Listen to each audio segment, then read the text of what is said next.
Welcome to the Deep Dive. Today, we have a mission that is, it's probably going to challenge how you see yourself. Yeah, and honestly, how you view almost every interaction you have with the people around you. Right, because we are looking at a truly fascinating philosophical essay today.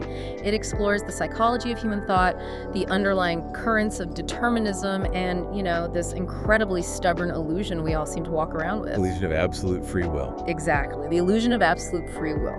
So the mission for today is to unpack a highly uncomfortable but genuinely mind-expanding question. And that is, are the thoughts currently bouncing around in your head actually yours? Or are you just echoing the voice of your environment? It is a profoundly jarring concept to even entertain. It really is. Just the very idea that our own minds, the things we consider the most intimate and private parts of ourselves, might just be acting as like loudspeakers for something else. But to really get to the bottom of this, we are going to draw on insights from some absolute heavyweights in philosophy. Think Jean-Paul Sartre, Albert Camus, Michel Foucault. The big ones. The big ones, right. And don't worry, we aren't going to get bogged down in dense academic jargon here. We're going to use their frameworks to completely dismantle the way we view our own minds, and we're going to keep it totally grounded in the real world. Absolutely, because this plays out every single day. To start off, I want you to imagine a scenario. Picture yourself in a heated argument. Maybe it's a debate you are having online in some chaotic comment section. Oh, we've all been there. Right, or maybe it's in person, sitting across the table at a tense holiday dinner. You are looking at the other person and you think they are being completely irrational. You're pulling out all the stops, trying to prove them wrong. Yeah. But the essay we are looking at today asks us to pause right in the middle of that frustration and consider something wild. What if neither of you is actually speaking from independent thought? Which is such a crazy thought experiment. It is. What if, instead, two larger cultural systems are just crashing into each other, and they're simply using the two of you as physical mouthpieces? It completely shifts the entire focus of an argument. You sit there thinking you are fiercely defending your deeply held personal truth, but you might just be the physical conduit for a cultural norm that has existed for decades. Yes. We all love to believe that we are fiercely independent thinkers. We like to think that our opinions, our political leanings, our moral beliefs, that they were carefully and rationally chosen by us after rigorous deliberation. Like we're completely objective. Exactly. But the mechanics of human belief presented here suggest something much, much more complicated. Okay, let's unpack this. Because the essay asks a direct, almost aggressive question right out of the gate, and honestly, when I read it, it genuinely stumped me. The question is, when was the exact moment you chose to believe what you believe today? Like, can you pinpoint it on a calendar? Right, like picking a date. Yeah. I tried to think of the exact Tuesday I quote-unquote chose my fundamental views on what a successful life looks like, and I came up completely empty. And that is the brilliant, somewhat terrifying truth at the core of this. You can't pinpoint it. Yeah. Most of us cannot remember the exact moment we chose our foundational beliefs because we never actually chose them in the way we choose a meal from a menu. Right. We didn't just wake up one day, review all the available options for political views or moral standards and say, I'll take that one. We absorbed them. We soaked them up. We did, and we absorbed them incredibly slowly, almost invisibly. We soaked them up through our family dynamics, the specific school systems we attended, our early friend groups, the broader socioeconomic culture we happened to be raised in. All of it. They didn't arrive in our brains as conscious choices. They arrived as the default reality of the universe. Which brings us perfectly to Jean-Paul Sartre. Sartre had this fundamental concept that humans are, as he put it, thrown into the world. Yeah, thrown. You are thrown into a specific set of circumstances long before you even have the cognitive ability to understand what those circumstances are. Think about the magnitude of that. It's massive. You don't choose your birthplace. You don't choose the era or the decade you were born into. You don't choose your parents' economic status. And you certainly don't choose the very first stories you are told about how the world works. But you just accept them. Exactly. Yeah. And yet, those completely unchosen stories become the bedrock of your entire reality. You are evaluating the world using a measuring stick that someone else handed to you while you were practically sleeping. But wait, let me push back on that for a second. Because if we are completely molded by our environment and this throw, as Sartre calls it, how does the essay account for people who completely rebel against their upbringing? Oh, that's a great point. Like, what about the punk rocker in the 1970s? Or the kid from a strict conservative family who becomes a radical activist? Isn't that rebellion proof of independent thought? That is exactly the question you should be asking. But Sartre's framework accounts for that too. Even when you rebel, you are usually rebelling against the specific parameters of your environment. No, interesting. Right. The punk rocker didn't invent their rebellion in a vacuum. Their identity is entirely defined as a reaction to the specific mainstream culture of the 1970s. The rebellion is still tethered to the environment. It's just the other side of the same coin. Precisely. The essay actually gives two really contrasting examples of how this environmental programming plays out, showing that even opposing views share the exact same architecture of absorption. Yes, the essay lays this out beautifully. Let's look at the first example. Imagine a child who is raised in a household where they constantly hear things like, success means having a stable job, getting a high rank in a company, and avoiding unnecessary risks. The classic safe path. Right. They hear this at the dinner table, they see it in their parents' actions, they hear it from their aunts and uncles, they hear it 100 times before they even graduate middle school. So they grow up believing this is an objective, unquestionable truth about the universe. They don't realize it's actually just a message from an older educational and cultural system that their parents happen to belong to. And then you look at the exact opposite scenario. The essay describes a person raised in an environment that heavily champions fierce individualism. The lone wolf. The lone wolf, exactly. They are taught from day one that life is a competition, that you have to carve your own unique path and that you must live entirely for yourself. Right. When they grow up and fiercely defend their independence, they think that rebellious mentality is completely their own original invention. But the irony is, it is equally a product of their specific upbringing. It's so wild to think about. And just to be super clear here, what I love about how this essay approaches these examples, whether we're talking about a mindset of extreme traditional stability or one of fierce, rebellious individualism, is that it isn't judging the politics or the rightness of either side. Not at all. We want to explicitly state that we aren't taking sides or endorsing any specific ideology here either. We're just using the text's examples. It's entirely impartial. The underlying point is that all perspectives, regardless of where they fall on any cultural or political spectrum, are initially absorbed from our surroundings. Exactly. We're looking at the architecture of belief, not judging the beliefs themselves. And understanding this architecture is vital because it forces us to ask the next major question. If these beliefs aren't native to us, where do they come from? And how do these larger cultural systems actually survive? Here's where it gets really interesting. The essay introduces this concept of systems acting almost like living organisms. Think about it for a second. How does an idea or a cultural norm or a moral standard actually survive if it isn't a physical object? Right, you can't touch it. Exactly. A cultural norm doesn't have a heartbeat. It doesn't have a physical body to protect itself. So how does it live for hundreds of years? This is where the brilliant analysis of Michel Foucault comes into the picture. When Foucault looked at power and knowledge, he argued that they don't just sit statically inside government buildings or corporate headquarters. It's not just some guy in a suit. No, power isn't just a king sitting on a throne dictating laws. Power spreads. And the way it spreads is through human language, discourse, and everyday behavior. Wow. A system or a cultural norm doesn't need to use a military or direct force to maintain its dominance. It survives simply by getting enough everyday people to believe its norms are just obvious facts of life. To survive, an idea needs human beings to act as its carriers. So, when Foucault says power isn't just in institutions, he means we are essentially policing each other through our vocabulary and our casual advice. Precisely. We enforce the system's rules on each other without even realizing we are doing it. The system needs human hosts. If an idea doesn't have a human to speak it, the idea dies. We are the messengers, and we are unconscious messengers most of the time. The essay gives such incredibly relatable, everyday examples of this. It really does. Think about a well-meaning high school teacher. They sit a student down in their office and advise them, hey, you really need to go to school and learn a stable trade. That's the safe bet for a good life. Sure. That teacher genuinely believes they are offering deeply personal, customized mentorship to that specific student. But according to Foucault's framework, they aren't generating original advice. They are actually just transmitting a societal model of success that has been reinforced over decades. They're acting as a node in the network. Exactly. Or take the online world, which is a massive amplifier for this. Someone posts a passionate, fiery essay on social media saying, you must live for yourself, you don't owe anyone anything, cut out anyone who doesn't serve your growth. We see that all the time. All the time.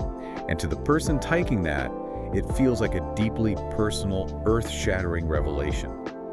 But in reality, they are broadcasting the dominant baseline message of a highly individualistic, consumer-driven culture.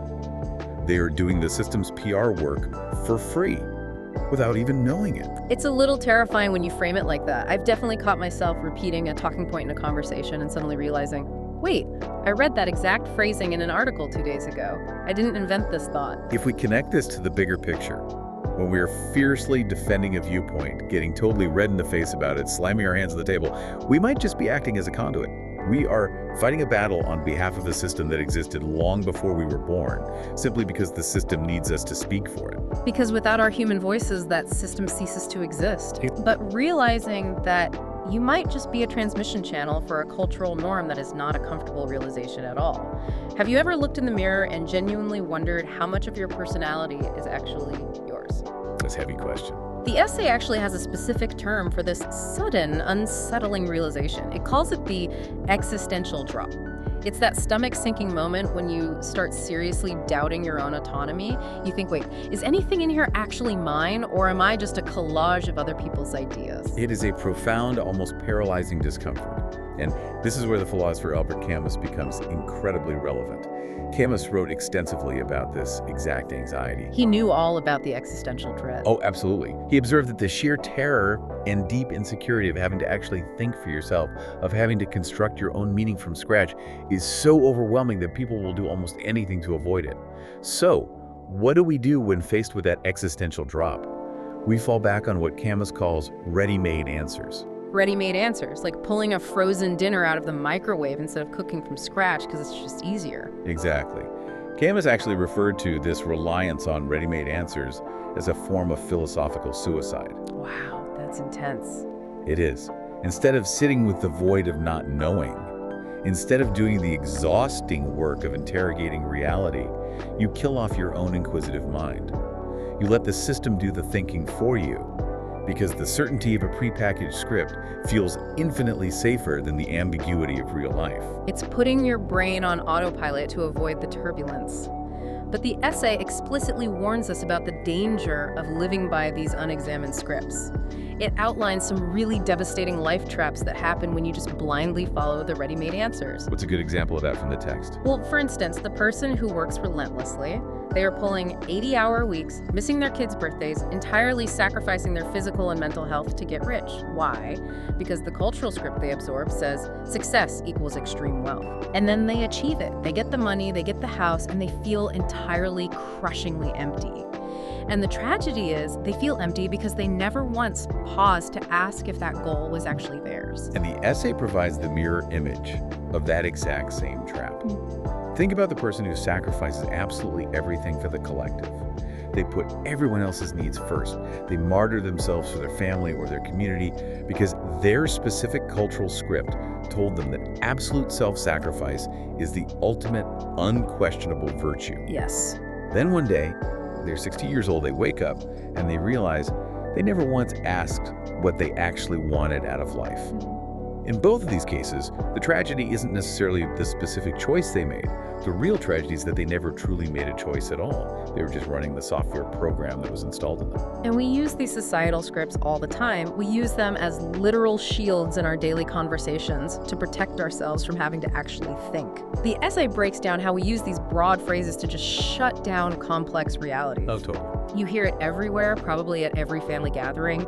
Someone waves their hand dismissively and says, well, young people today are just lazy and entitled. or someone else counters with. The older generation is just entirely conservative and out of touch. Or consider the phrase, just try hard and you'll succeed. People say that all the time, and it acts as a convenient shield that allows them to completely ignore things like structural inequality, historical disenfranchisement, or a simple lack of opportunity. Yep. Or you look at the opposite extreme, the pure cynic who throws their hands up and says, the system decides everything, the game is rigged, individual effort doesn't matter at all. Right. I mean, how many times have we all been at a barbecue completely exhausted by a debate, and we just drop in, it is what it is, or that's just how the world works, simply to escape the conversation? All the time. And again, just to remind you, as we analyze this, we are looking at this completely impartially. We are not endorsing the politics behind any of those statements. We are just pointing out what the essay highlights. None of those sweeping statements are deep personal analyses. No, they are echoes. Exactly. They are environmental echoes that we deploy to shield ourselves from having to engage with a world that is messy, highly unfair, and incredibly confusing. It's always going to be much easier to throw out a ready-made slogan than to sit with the deep ambiguity of a complex problem. But that brings us to the absolute most critical part of this entire discussion. The million-dollar question. Yes. If we are all just running inherited scripts, and our arguments are just systems crashing into each other, where does that actually leave us? So what does this all mean? If our thoughts are formed by our environment, and even the very language and vocabulary we used to think existed long before we were born is free will, just entirely a myth. Are we just trapped in the matrix? Can we ever actually escape the system? The essay provides a wonderfully nuanced answer to this, and it isn't a simple yes or no. The short answer is no, you cannot entirely escape. You can never think in a perfect, sterilized vacuum. There's no blank slate. Right. You will always be using language, concepts, and historical contexts that you inherited. You can't just fly off to a mountaintop and invent a new reality from absolute zero. But, and this is a massive life-changing, Sartre reminds us that while we cannot escape the circumstances we were thrown into, we can choose how we react to them. We aren't just finished static objects rolling down a hill. Exactly. Sartre says we are not fixed entities. We are projects being created. You are an ongoing, active process. You have the cognitive capacity to turn around, look at the circumstances you were thrown into, and evaluate them. And the essay gives some really practical, beautiful examples of how we can start reclaiming our minds and creating that crucial distance. Let's go back to that person we talked about earlier who was raised to worship stability above all else. Okay. To reclaim their mind, they don't have to completely erase their past. They don't have to suddenly quit their job and become a reckless gambler. They just have to create a healthy intellectual distance by asking a single, simple question. Is stability the only value? Just introducing that one question breaks the hypnotic spell of the script. It shatters the illusion of absolute certainty. Or take the fierce individualist who is taught that life is a cutthroat solo competition. Right. They don't lose their core identity when they suddenly discover the immense value of community cooperation. They don't have to abandon everything they know and completely rewrite their personality. Instead, they just begin a conscious dialogue with their old belief system. They stop blindly, obediently running the script, and they start conversing with it. They shift from being a passive consumer of their culture to being an active editor of their own mind. What's fascinating here is how Albert Camus approaches this final thought in the essay. Camus essentially says that true freedom isn't about escaping the world. Freedom is about living consciously within the world. Living consciously. Yes, it's the awakening. And that awakening happens the exact moment you finally see the invisible structures that have been shaping your life all along. Once you see the strings, you aren't just a puppet anymore. You might look at your foundational beliefs and decide, actually, I want to keep a lot of these. But the fundamental difference is you are no longer unconscious about why you hold them. You have actively chosen them, rather than just letting them choose you. That is such an empowering, profound shift in perspective. Let's recap the journey we've been on today, because this is undeniably heavy stuff. We started by confronting the uncomfortable reality that we don't begin life with a blank slate. Our thoughts, our core beliefs, our knee-jerk reactions, they are heavily preloaded by our families, our cultures, and these invisible societal systems that literally use us as messengers to keep their ideas alive. It's a lot to take in. It is. But the silver lining to all of this is that by experiencing that terrifying existential drop, by refusing to rely on ready-made answers, and by asking the hard questions, we stop being mere echoes. We stop being loudspeakers for the past, and we start becoming active participants in the creation of our own minds. I want to address you directly for a moment as you listen to this. I want you to consider the ultimate parting question this essay leaves us with. The next time you find yourself in a heated argument, or the next time you feel a fiercely strong opinion welling up inside you, an opinion you are ready to go to battle for, just take a beat. Just pause. Pause for one single second and ask yourself honestly, how much of this is truly my voice and how much of this is simply the world speaking through me? It really is a question that changes everything once you start asking it. And it brings me to one final provocative thought that I want to leave you with. Building on everything we've unpacked today, if every concept, every philosophical framework, and every single word we use to think has been handed down to us by the systems of the past, what happens when we inevitably face a completely unprecedented future problem? Oh, that's a brilliant question. Do we even possess the vocabulary to form a truly original thought about it, or are we doomed to just keep forcing the future into the language of the past? Something to mull over until next time. Thanks for taking the plunge with us.